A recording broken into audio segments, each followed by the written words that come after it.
Hello मेरे प्यारे बच्चों, आशा करता हूँ आप लोग अच्छे होंगे। एक सपना आज से आप जरूर देख रहे होंगे कि भैया मुझे ना क्लास 10th में फोड़ना है, मुझे क्लास 10th में टॉपर बनना है।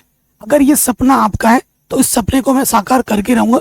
इस वीडियो को पूरा देखना, फुल स्ट्रेटेजी बताऊंगा कि दिन में आपको कैसे प्लान करना है, शुरू से आपको कैसे मेहनत करनी है।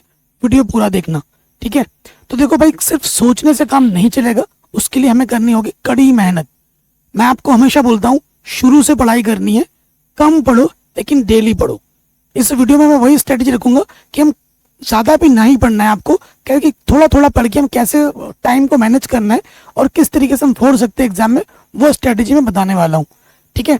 तो सबसे पहले अगर मैं सब्जेक्ट्स की बात करूँ तो कई बच्चे शुरू में सिर्फ मैथ साइंस यही पढ़ते हैं, बाकी कोई विषय नहीं पढ़ते हैं। देखो बच्चों, आपके लिए सारे सब्जेक्ट्स इंपॉर्टेंट है। आपके पास ये तो नहीं है कि भाई गणित पढ़ूंगा तो मेरे 200 नंबर आएंगे, विज्ञान पढ़ूंगा तो मेरे 250 नंबर आएंगे, और मेरे को हिंदी में 10 नंबर का आ रहा है और इसमें ऐसा नहीं है ना। सारे सब्जेक्ट 100 नंबर के होते हैं। जब सभी विषयों में आपके अच्छे नंबर होंगे तो ही आप टॉपर बनोगे, है ना। ये नहीं कि सिर्फ विज्ञान में 100 आ गए, गणित में भी 100 आ गए, बाकी में आपके 40-50 नंबर आ रहे हैं तो टॉपर कैसे बनोगे, ऐसा नहीं होता। तो फुल स्ट्रैटेजी रखेंगे पूरी वीडियो में। देखो, अगर मैं सब्जेक्ट्स की बात करूं, ठीक है, तो जाहिर सी बात है, आपका जो विज्ञान है और आपका जो गणित है ये आपसे ज्यादा टाइम मांगता है, प्रैक्टिस ज्यादा मांगता है, गणित और विज्ञान। इसको हमें टाइम भी ज्यादा देना है क्योंकि ये जल्दी हमसे सेट नहीं होती, तो इसको हमें अटेंशन देना पड़ता है। इसको हमें थोड़ा सा, है ना, अच्छे से देखना पड़ता है। लेकिन बाकी जो विषय हैं, जैसे बाकी विषय की अगर मैं बात करूं, सामाजिक विज्ञान, ठीक है, लोग इसको हल्के में लेते हैं। सामाजिक विज्ञान हल्के में लेते हैं लोग। आपको बता दूं, मेरी इकलौती बहन है, क्लास 10th में फेल हो गई थी, उस सारे सब्जेक्ट से पास थी, सामाजिक विज्ञान में फेल हो गई थी। सोचो, तो ऐसा नहीं है कि आपको सारे आप गणित आता है, विज्ञान आता है तो आप बाकी विषय में फेल नहीं हो सकते। होगे भाई, पढ़ोगे नहीं तो फेल हो जाओगे। तो सामाजिक विज्ञान हो गया, उसके बाद आपका आ गया हिंदी, ठीक है, उसके बाद आपका क्या आ गया, हिंदी आ गया, उसके बाद आपका आ गया अंग्रेजी, आ गया इंग्लिश, ठीक है। कई बच्चों के पास संस्कृत भी होगी, ठीक है, संस्कृत भी होगी। अब कैसे क्या मैनेज करना है मैं आपको बताऊं। देखो, सारे सब्जेक्ट्स को आपको समय देना है, सभी विषय पढ़नी है। हम हिंदी मीडियम के स्टूडेंट्स हैं तो हमारे लिए हिंदी ज्यादा आसान है, ये आप मानते हो। तो आपको हमेशा डेली डेली कम से कम 10 से 15 मिनट आपको हिंदी जरूर पढ़ना है। कैसे पढ़ोगे, कोई जैसे सब्जेक्टिव पार्ट है, आप क्या कीजिए, पहले हिंदी का जो भी है ना एनसीईआरटी एक बार रीड कर लीजिए, और उसके बाद आपके पास रेफरेंस बुक जरूर होनी चाहिए। कई टीचर बोलते भाई गाइड मत रखो मत रखो, बिल्कुल रखो यार, क्यों नहीं रखेंगे। एनसीईआरटी वो चैप्टर पढ़ा, उसके बाद गाइड में गए, उसका एक्सप्लेनेशन जो भाव संदर्भ सहित व्याख्या है, क्या प्रश्न एग्जाम में पूछे गए हैं नहीं गए हैं, सारा चीज आपको पढ़ लेना है, क्वेश्चन वहां से देखना है, ठीक है।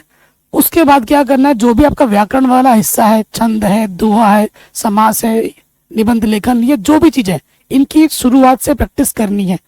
राइटिंग चीज पे ध्यान रखना है। और एक काम आपको डेली करना है, अंग्रेजी कम से कम डेली आपको आधा घंटा स्टार्टिंग से पढ़ना है। देखो, इसमें क्या है, इसमें भी जो चीज हिंदी में होती है लगभग वैसा ही पैटर्न आपको अंग्रेजी में देखने को मिलता है। अंग्रेजी में आपको क्या है कि जो लिटरेचर पोर्शन है, जो किताबी चैप्टर्स हैं, जैसे कोई एनसीईआरटी का चैप्टर आपने पहले पढ़ा है एक बार, उसका पहले हिंदी अनुवाद भी आप गाइड में देखिए, उसके बाद प्रश्नों को पढ़िए, उसके उत्तर देखिए, लिखते भी रहिए, लिखने की प्रैक्टिस कीजिए। निबंध हो गया, ऐसे हो गया, ग्रामर पोर्शन पे भी ध्यान दीजिए। शुरुआत से हर एक टॉपिक को करते रहिए, तभी होगा। कई बच्चे क्या करते हैं भाई, एग्जाम के पहले पढ़ लेंगे, एग्जाम के 1 महीने पहले 2 महीने पहले, नहीं, आपको इन दोनों विषयों को भी शुरुआत से टाइम देना है। और सामाजिक विज्ञान में आपके 4 से 5 किताबें होंगी, तो आपको क्या करना है सामाजिक विज्ञान में, पहले तो आपको सामाजिक विज्ञान अच्छे से पूरा एनसीईआरटी रीड करना है। कोई भी डेट हो, तिथि हो, उसको मार्क करना है, किसने कब किया था, कब कौन पैदा हुआ था, किसने क्या किया, डेट, ये आपको याद करना होता है। और एक चीज जरूर करना, सामाजिक विज्ञान में नोट्स आपको ऐसे बनाने कि एक पेज में पूरा चैप्टर का निचोड़ आ जाए, ऐसा आपको पढ़ना है, ठीक है। इस चैप्टर का पूरा निचोड़ आ जाए। सामाजिक विज्ञान में उत्तरों को लिखने का तरीका होता है, कोई भी उत्तर है उसका आपको टॉपिक बनाना है, सब टॉपिक बनाना है, और उसके 3-3 4-4 लाइन लिखोगे तो ही अच्छे नंबर मिलते हैं। तो टॉपिक बनाना आपको आना चाहिए, सारे डेट्स आपको अच्छे से आने याद होने चाहिए, कब किसने क्या किया था, कब क्या हुआ था। और हर चैप्टर का एक पेज में निचोड़ आप बनाओगे खुद से, किसी का देखा देखी नहीं, ठीक है, ये चीज आपको करनी है। और जिसके पास संस्कृत है वो संस्कृत का देख लेना। अब हम बात करेंगे गणित कि भैया गणित को कैसे पढ़ना है। अगर बात करें गणित की, विज्ञान की, सामाजिक विज्ञान की, हिंदी, इन सभी विषयों को मैं पढ़ाता हूँ। हमारे चैनल पे सारे वीडियोस अपलोड होते हैं। मैं UP board, Bihar board, MP board, Rajasthan board, Uttarakhand board, सभी हिंदी मीडियम बोर्ड्स को ध्यान में रखते हुए बनाता हूँ। अभी मैं आपको स्ट्रेटेजी बता रहा हूँ किसको कितना मिनट देना है। सामाजिक विज्ञान को आप डेली आधा घंटा दीजिए, ज्यादा नहीं बोल रहा हूँ मैं आपसे, डेली आधा घंटा देना है, ठीक है। विज्ञान आपको कैसे पढ़ना है, देखो विज्ञान के लिए पहले मैं आपको बोलूंगा कि आप पहले एनसीईआरटी मत पढ़ना। पहले आप हमारे वन शॉट वीडियो देखना जो 1 से 1.5 घंटे की होगी। उससे आपको विज्ञान एकदम हलवा लगेगा, एकदम आसान लगेगा और एक बार में ही समझ जाओगे। तो हमारी जो वन शॉट वीडियोस हैं विज्ञान की, पहले आप उनको देखिए और कोशिश कीजिए कि विज्ञान को हमें 3 से 4 दिन में एक चैप्टर खत्म करना है, एक चैप्टर खत्म करना है। देखो विज्ञान में बहुत इंपॉर्टेंट बात बताने वाला हूं। विज्ञान के लिए आपको हमारी वन शॉट वीडियो देखोगे, उसके बाद आप एनसीईआरटी खुद से एक बार रीड करोगे ना, तो आप लगेगा अरे यार मुझे ये आ गया, मुझे वो आ गया, मुझे ये आ गया।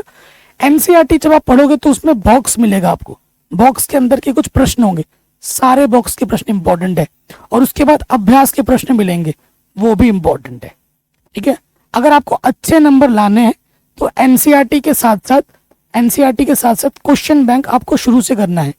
क्वेश्चन बैंक आपके पास नहीं है, पुराने वाले जो विद्यार्थी हैं उनसे ले लीजिए, ठीक है। जैसे आपका चैप्टर 1 खत्म हो, आप फटाफट, हमने अपने वन शॉट हमारी वीडियो देखी एनसीईआरटी, हमने सभी चैप्टर के क्वेश्चन बॉक्स वाले, अभ्यास वाले भी करा दिए, सभी चैप्टर के इंपॉर्टेंट क्वेश्चंस के वीडियो भी बना दिए, हाथों हाथ वो निपटा लो। और क्वेश्चन बैंक अगर आपके पास नहीं है तो ले लीजिए, अगर नहीं है तो आप मुझे बताइए कमेंट सेक्शन में, वो भी मैं बता दूंगा। हमारे प्रीमियम नोट्स आते हैं हिंदी, इंग्लिश, ठीक है, विज्ञान के, अगर आप वो चाहते हैं तो वो प्रोवाइड कर दूंगा, डिस्क्रिप्शन में चेक कर लेना, मिल जाएगा कैसे आप परचेस कर सकते हैं, तो वो देख लीजिएगा। कैसे करना है, एनसीईआरटी पढ़ी, वन शॉट वीडियो देखा, उसके बाद क्वेश्चन बैंक हाथों हाथ।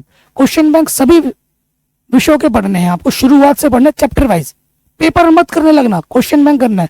क्वेश्चन बैंक जो चैप्टर वाइज होते हैं उनमें क्या होता है कि ऑब्जेक्टिव क्वेश्चन अच्छे से दिए होते हैं, 1 मार्क्स, 2 मार्क्स, 4 जो भी होते हैं ना, 5 मार्क्स, कौन सा क्वेश्चन कितनी बार आ रखा है आपको पता लग जाएगा, कि कैसे क्वेश्चन बार बार एग्जाम में आ रहे हैं वो पता लगेगा, इंपॉर्टेंट कौन सा है वो आपको पता लगेगा। बोर्ड एग्जाम में क्वेश्चन रिपीट बहुत ज्यादा होते हैं, तो जो क्वेश्चन बार बार आ रखे हैं उनको तो भाई करना ही है, शुरुआत से मेहनत करनी है। अगर मैं गणित की अगर सिंपल सी स्ट्रेटेजी बताऊं तो 5 क्वेश्चन डेली लगाने, 5 क्वेश्चन डेली लगाओ, ठीक है। अब ये 5 क्वेश्चन आपके आधे घंटे में होते हैं, 1 घंटे में होता है, 1.5 घंटे में होता है, वो आपकी मर्जी है। कहीं हार नहीं मानना है। देखो अगर आप हमारे वीडियो से पढ़ोगे ना तो आपको हर एक चीज आसान लगेगी। कई बच्चे ऐसे होते हैं कि भाई पहली बार में सीख नहीं पाते, दोबारा देखिए, और आपको दोबारा नहीं, तिबारा देखिए, आप रिवाइज कीजिए। अगर आप प्रैक्टिस करोगे, रिवाइज करोगे, तभी आप गणित में महारत बन सकते हो, किसी भी सब्जेक्ट में महारत ही बन सकते हो, ठीक है। प्रैक्टिस करना होगा। गणित का सबसे बेस्ट तरीका क्या है कि आपने एक क्वेश्चन किया, उसको एक बार रिवाइज किया, उससे मिलता जुलता क्वेश्चन एक और बनाओ। जब वो क्वेश्चन बन जाएगा तो तुम्हारे अंदर से आवाज आएगी, भाई ये मुझे आ गया, एग्जाम में ऐसा क्वेश्चन आएगा ना तो मैं कर दूंगा, ये मेरे से हो जाएगा। ये आवाज अंदर से आनी चाहिए। अगर नहीं आ रही है तो इसका मतलब आपने सीखा नहीं है, आप सीख नहीं रहे हो, ठीक है। और एक चीज, शुरुआत से ऐसे दोस्तों से दूर रहना है जो तुम्हें हमेशा डीमोटिवेट करे, या बोले भाई ये चैप्टर टफ है, वो चैप्टर टफ है, ये मुझे नहीं आ रहा, तुझे भी नहीं आएगा। भाई तुझे नहीं आया तो मुझे क्या पता, तू तो बेवकूफ है, तू अपना देख ले, मुझे तो सारा आएगा। ये माइंडसेट आपको अपने अंदर रखना है, ठीक है। इस माइंड के सेट के साथ आपको पढ़ाई करनी है। किसी ने क्या किया नहीं किया भाड़ में जाए, अपना काम बनता भाड़ में जाए जनता, ये माइंडसेट रखो। कोई तुमसे कोई पूछे तू भाई पढ़ रहा है, बोलोगे नहीं पढ़ रहा, मैं नहीं पढ़ रहा, मैं घूम रहा हूँ, खेल रहा हूँ, ऐसे बोल दो, सीधी सी बात है। लेकिन तुम्हें जब वो तुम्हारा दोस्त सो रहा होगा ना तो भाई तुम्हें पढ़ाई करनी है। तुम्हारा कंपटीशन सारे बच्चे हैं, तुम्हारा कंपटीशन तुम्हें खुद से भी रखना है, ठीक है। ये भाई एक जिद होनी चाहिए, जुनून होना चाहिए, नहीं तो भाई कुछ नहीं होगा। टॉपर्स और तुम में क्या फर्क है, ठीक है। क्लास आइए, अच्छे से लेक्चर अटेंड कीजिए, लाइव पढ़ाता हूँ, रिकॉर्डेड पढ़ाता हूँ, सारा चीज बना रखा है। आपको पेड क्लास चाहिए, जाइए पेड क्लास लीजिए, लेकिन पेड अपने मम्मी पापा के पैसे बचाइए, सारा चीज हमने फ्री में प्रोवाइड करा दिया। Quality content free of cost आपको दे रहा हूँ, ठीक है, आपको पेट चाहिए, पेट बोलो, पेट भी लेके आऊँ, जब मेरे को क्या है, ठीक है। बट आपको मैं भला चाहता हूँ, आप लोगों को मैं भला चाहता हूँ, भाई बहन मानता हूँ आप लोगों को, तो मैं आपको कुछ गलत नहीं बोलूंगा।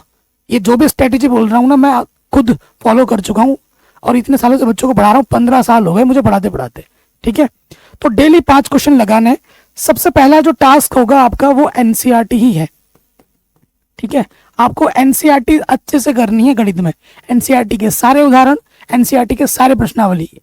स्टार्टिंग से इंपॉर्टेंट के चक्कर में मत रहो, ठीक है। हमें अभी सीखना है, सारा पढ़ना है। उस इंपॉर्टेंट की जब बात है कि वो मैं करा दूंगा, रिवाइज कराऊंगा, इंपॉर्टेंट की पार्ट लगा दूंगा, ठीक है। आप थक जाओगे, इतना वीडियो बना दूंगा।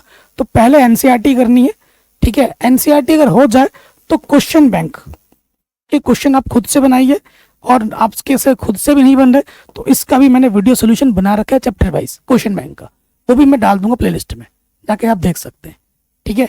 तो ये है भैया, ऐसे पढ़ना है। अगर मैं मोटा मोटी बात करूं तो जो गणित है आपको कम से कम 2.5 घंटे शुरुआत से पढ़ने हैं, डेली पढ़ना है आपको गणित, स्कूल के अलावा, ठीक है। उसके बाद एक चीज वीडियो में और बताने वाला हूं, विज्ञान आपको कम से कम 1.5 से 2 घंटे, 1.5 से 2 घंटे स्टार्टिंग में पढ़ना है। तो देखो ये 2 घंटा हो गया मोटा मोटी, ये 2.5 घंटा, 4 5 कुल मिला के 6 घंटे आपको डेली पढ़ने हैं स्कूल के अलावा। बहुत टाइम होता है, 24 घंटे होते हैं टोटल, ठीक है। 24 घंटे में से स्कूल को 6 घंटे, सोने के लिए रहते तो 8 घंटे, बाकी बच रहना। सोमवार से लेकर शनिवार तक दबा के पढ़ाई करनी है। संडे को भाई फंडे करो, घूमो फिरो, खेलो कूदो, मौज मस्ती जो करना है करो, कोई रोकेगा टोकेगा नहीं तुम्हें। 7 दिन दबा के पढ़ाई करनी है, 1 दिन रेस्ट लेना है। बॉडी को भी रेस्ट चाहिए होता है, माइंड को भी रेस्ट चाहिए होता है, ठीक है। ये माइंड सेट रख के पढ़ाई करनी है। एक चीज और ध्यान रखना है, कई बच्चे सोच रहे हैं मैं कोचिंग जा रहा हूँ तो मैं पढ़ रहा हूँ।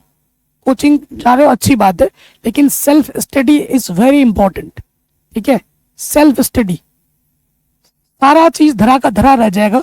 तुम महंगी से महंगी कोचिंग में जाओ, चाहे कि तुम विज्ञान पढ़ो कोचिंग, मैथ पढ़ो कोचिंग, हिंदी इंग्लिश सारे सब्जेक्ट तुमने कोचिंग लगा दी है, और उसके बाद तुम घर पे आके किताबें फेंक दे रहे हो, यहाँ पर वहां फेंक दिया, और तुम खुद से उस चीज को दोबारा नहीं पढ़ रहे हो, तो वेस्ट है भाई, सब वेस्ट है। तुम स्कूल में पढ़ो, कोचिंग में पढ़ो, और यूट्यूब से पढ़ो, उसके बाद उन चीज़ों को खुद से आप रिवाइज नहीं कर रहे हो, क्वेश्चन नहीं पढ़ रहे हो, क्या सर ने पढ़ा है वो नहीं देख रहे हो, तो सब वेस्ट है। आपको घर पे आके सेल्फ स्टडी जरूर करनी है, और रेगुलर बेस पे आपको हर चीज को रिवाइज करते रहना है। रिवीजन बहुत जरूरी है, ठीक है। जो टॉपर जो बच्चा होता है ना, टॉपर का सीक्रेट होता है, वो लाइव क्लासेस में आके भीड़ के साथ हाँ बकवास नहीं देखता, वो आता है रिकॉर्डेड क्लास देखता है। टॉपर्स बच्चे जो होते हैं वो रिकॉर्डेड क्लासेस ज्यादा देखते हैं, ये अंदर की बात है। तुम मेरी बात नहीं मानते, कोई भी एक XYZ टॉपर उठा लो, उससे जाके ये पूछ लो, वो जरूर तुम्हें ये बोलेगा कि मैं रिकॉर्डेड क्लासेस ज्यादा देखता हूँ, मैं लाइव के चक्कर में नहीं रहता। रिकॉर्डेड में सारी चीजें बढ़ा रखी है सर ने, मैं उनको देख लेता हूँ चुपचाप, ठीक है। तो ये हो गया। और वो बच्चा रिवाइज ज्यादा करता है। आप क्या करते हो, एक चैप्टर पढ़ा, दूसरे में गए, दूसरे के बाद तीसरे में गए, चौथे में गए, और पीछे का भूलते रहे। पीछे का बोल सोच रहे हो कि मैंने पढ़ लिया तो मुझे आता है, नहीं भाई। तुम्हारी अगर कोई पार्टनर है, गर्लफ्रेंड है, बॉयफ्रेंड है, अगर तुम उसको टाइम नहीं दोगे तो वो तुम्हें छोड़ के चली जाएगी। वही काम यहाँ पे भी होता है। अगर तुमने चैप्टर 1 2 3 पढ़ लिया और उसको दोबारा रिवाइज नहीं करोगे तो वो यहाँ से चली जाएगी दिमाग से, समझ रहे हो। तो टाइम देना, इसको रिवाइज करना है रेगुलर बेस पे हर सब्जेक्ट्स को। और एक चीज और करनी है कि चैप्टर वाइज आप टेस्ट जरूर दीजिए। अगर आप टेस्ट नहीं दे पा रहे तो आप हमारे एप्लीकेशन में टेस्ट सीरीज ज्वाइन कर सकते हैं, मिल जाएंगे टेस्ट, ठीक है। और इस बार मैं ये सोच रहा हूँ कि आप टेस्ट दोगे, टेस्ट की कॉपी PDF जो आप मुझे भेजोगे, मैं खुद चेक करके आपको नंबर बांटूंगा कि भाई यहाँ पर ये मिस्टेक है, यह है वह, तो आपको पता भी लगेगा कि मैं कितने पानी में हूँ, कितनी तैयारी में मेरी चल रही है, ठीक है जी। तो ये चीज जरूर करनी है कि सेल्फ स्टडी जरूर कीजिए, रिवीजन जरूर कीजिए, टेस्ट जरूर दीजिए। ये चीज तो करना ही करना है, ये टॉपर का मेन पिलर होता है, इसके बिना कुछ नहीं है। और एक चीज है कि खुद से मोटिवेट करना है, खुद को मोटिवेशन वीडियो के चक्कर में नहीं रहना, खुद को मोटिवेट करना है कि मुझे टॉपर बनना है। रेगुलर रिवीजन करना, रेगुलर पढ़ाई करनी है, डिस्ट्रैक्शन से बच के रहना है, एक प्रॉपर टाइम टेबल बनाना है और उसको डेली फॉलो करना है। अगर टाइम टेबल की वीडियो चाहते हो क्लास 10 के लिए, मुझे कमेंट कर देना, मैं वो वीडियो बना दूंगा, ठीक है। बाकी आप हमारा डिस्क्रिप्शन चेक कर लें, चैनल पर तो सब्सक्राइब कर लें, हमारा प्ले स्टोर में एप्लीकेशन आ चुका है, उसे जरूर कर लें, क्योंकि वहां पे बहुत चीजें आने वाली हैं बहुत जल्द। अपना ख्याल रखें, मिलते हैं आपसे नई वीडियो में। जय हिंद।